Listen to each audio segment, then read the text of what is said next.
Welcome to JH. Today, I am going to demonstrate exactly how to add chapters to your YouTube videos. First, it is important to understand why chapters are so beneficial for your channel. They significantly improve the viewer experience by allowing people to find the specific content they are looking for immediately. If you have a long introduction, viewers might normally click away, but with chapters, they can easily navigate to the exact part they want to see. There are 3 specific criteria you must follow for timestamps to work correctly.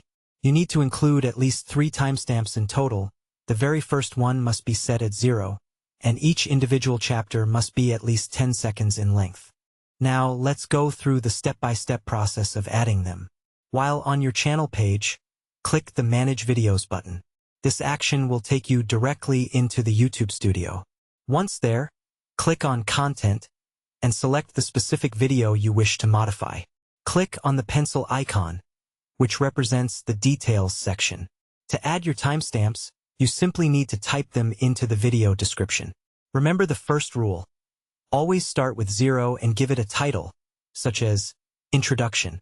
You can use the video player in the corner to find your next points. For example, if the tutorial starts a bit later, you would add another timestamp at that mark, like 8 seconds, and label it Freeze Frame in Premiere Pro. This way, viewers who want to skip the intro can jump straight to the 8-second mark because they can see exactly where the lesson begins. The final step is to make sure you save your changes. Once saved, you will see the chapters active on your video.